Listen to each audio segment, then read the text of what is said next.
Hello everyone, hi Irfan Saudagar, workshop calculation instructor Ahmed Abdullah Garib ITI के YouTube channel पर आप सभी का स्वागत है।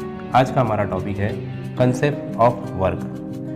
तो स्टूडेंट, हम लोग वर्क की डेफिनेशन से स्टार्ट करते हैं। तो डेफिनेशन ये है हमारी, work is said to be done when a force applied on an object causes a displacement of the object is called work. यानी यहाँ पर क्या बताया जा रहा है कि वर्क की किस तरीके से वर्क किया जाता है।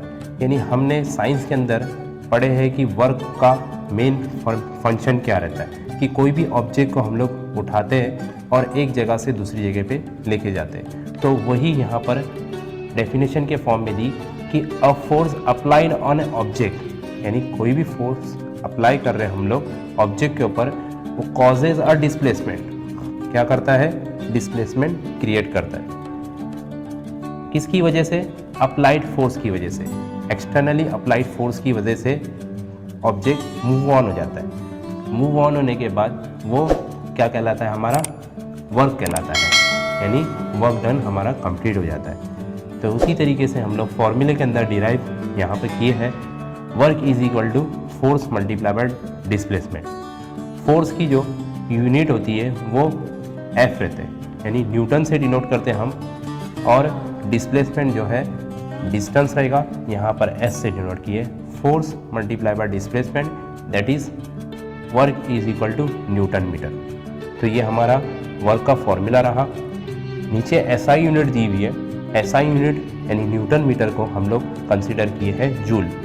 1 joule is equal to 1 newton multiply by metre, यानी कितना ऑब्जेक्ट डिस्टेंस कवर किया। यानी सपोज मैंने एक ऑब्जेक्ट को मूव किया, यानी कोई पर्सन है, वो पर्सन फोर्स अप्लाई करके किसी ऑब्जेक्ट के ऊपर फोर्स अप्लाई करके मूवमेंट दिया, और कितने डिस्टेंस का मूवमेंट दिया वो हम लोग मीटर में कैलकुलेट करते हैं, सपोज एज 5 मीटर। और फोर्स जो अप्लाई कर रहे हैं वो फोर्स अप्लाई करने वाला 25 न्यूटन का फोर्स होगा। तो मेरा वर्क डन जो डिस्प्लेस होगा, यानी ऑब्जेक्ट मूव होके ये वाली पोजीशन पे आ जाएगा, तो मेरा क्या हो जाएगा, वर्क डन कंप्लीट हो जाएगा। तो यानी इतना इसका वर्क कितना हुआ, तो work is equal to force multiply by displacement. तो फोर्स हमारे पास 25 है, मल्टीप्लाई बाय डिस्प्लेसमेंट जो दिया है वो 5 मीटर का दिया है। तो आंसर हमको मिलेगा 5 5 25, 2 कैरी हो जाएगा, और 125 न्यूटन मीटर। और इस न्यूटन मीटर को हम लोग directly we can write 125 joule लिखते हैं। क्लियर हुआ? ये था हमारा वर्क का एक एग्जाम्पल के तौर पे इस क्वेश्चन को हमने सॉल्व करे। अब यहाँ पर हमको दिया है वर्क जो है वो कौन सी टाइप की क्वांटिटी है। तो work is a vector quantity. अब ये कैसे डिफाइन हो गया कि वेक्टर क्वांटिटी है? वेक्टर क्वांटिटी उस चीज़ को बोला जाता है जिसके अंदर मैग्नीट्यूड एंड डायरेक्शंस दोनों प्रेजेंट है। तो यहाँ पर मैग्नीट्यूड क्या हो गया कि फोर्स अप्लाई करना एक तरीके का मैग्नीट्यूड हुआ, और डायरेक्शन हमने दे दिए पर्टिकुलर वन डायरेक्शन में चला गया, तो that is called as a vector quantity. तो वर्क जो मिली थी हमको वो क्या था, वेक्टर क्वांटिटी। वेक्टर क्वांटिटी क्योंकि इसके अंदर दोनों चीज़ में है, magnitude and as well as directions. ठीक है, और डायमेंशन नंबर हम लोग इसके बारे में देखेंगे। तो वर्क का जो डायमेंशन नंबर होता है, डायमेंशन नंबर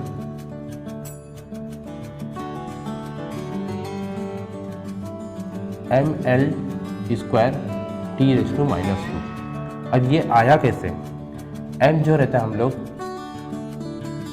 मास के लिए रिप्रेजेंट करते हैं, फंडामेंटल कंसेप्ट है, और l जो है वो लेंथ के लिए डिराइव करते हैं, और t जो है एज अ टाइम के लिए देते हैं। ठीक है, तो मास, लेंथ, टाइम ये फंडामेंटल यूनिट्स है, और ये फंडामेंटल यूनिट्स है, यानी मेरे पास जो है न्यूटन मीटर, तो न्यूटन मीटर यहाँ मैं डिराइव कर रहा हूँ ये डायमेंशन नंबर को। यहाँ पर ध्यान देंगे स्टूडेंट्स, तो किस तरीके से दिया है कि ml स्क्वायर T⁻²। तो इसको मैं डिराइव कर रहा हूँ एज अ SI यूनिट से। तो SI यूनिट के अंदर न्यूटन को हम लोग बोलते हैं kg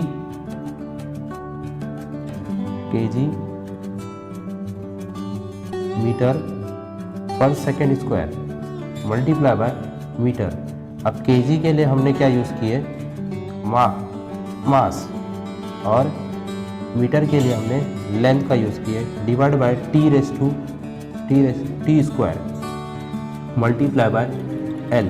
तो ये फॉर्मेट कैसा बनेगा, m और ये एल का मल्टीप्लिकेशन है, एल स्क्वायर हो गया, टी स्क्वायर है, ये रेसिप्रोकल होके t⁻² हो गया।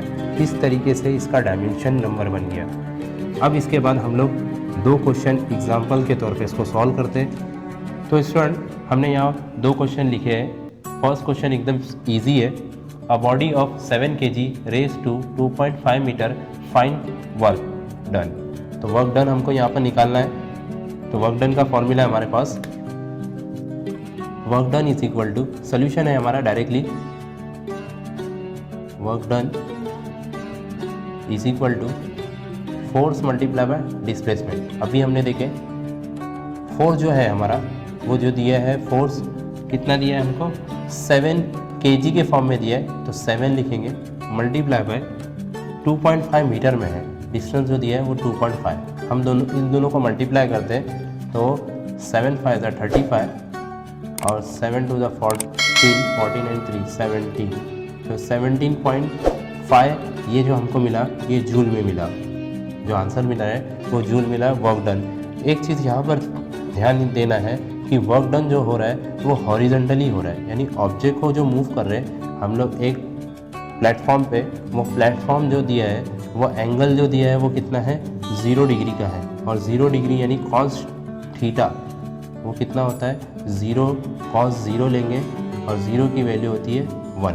तो यहाँ पर अगर 1 आ गया और डायरेक्टली हमने 7 multiply by 2.5 that is 17.5 joule हो गया।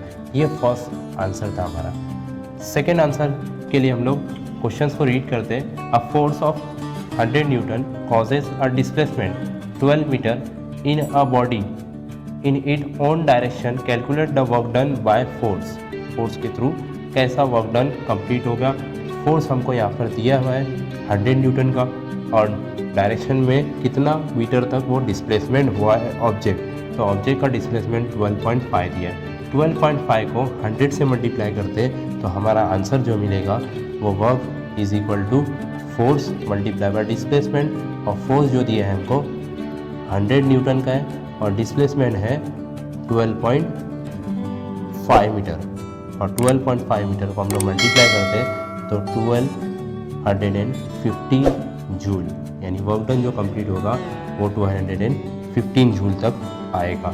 तो इस तरीके से ये दोनों बेसिकली फॉर्मूले के बेसिस पे थे, यानी बेसिक इसमें थे। इसमें और भी नंबर ऑफ क्वेश्चंस को हम लोग सॉल्व किया जा सकता है, जिसमें हमको फोर्स की वैल्यू दी हुई है और वर्क की वैल्यू दी है, तो डिस्प्लेसमेंट कितना होगा उस तरीके से भी हम क्वेश्चन को सॉल्व कर सकते हैं। और जिसमें डिस्प्लेसमेंट दिया रहेगा, वर्क दिया रहेगा और फोर्स कैलकुलेट करना है तो फोर्स भी कैलकुलेट है। किसी भी 2 वैल्यू को गिवन है और एक वैल्यू फाइंड आउट करना है तो ये मेथड से हम लोग सॉल्व कर सकते हैं। और फॉर्मूला हमारे पास एक ही है वर्क का, work is equal to force into displacement. और इस फॉर्मूले में हम जो वैल्यू गिवन दी रहेंगे एज पर द क्वेश्चन, तो उसको सॉल्व किया जा सकता है। आई होप आपको ये सेशन समझा होगा। अगर आपने हमारे YouTube चैनल को सब्सक्राइब नहीं किया है तो सब्सक्राइब कीजिए, इस वीडियो को ज़्यादा से ज़्यादा शेयर कीजिए।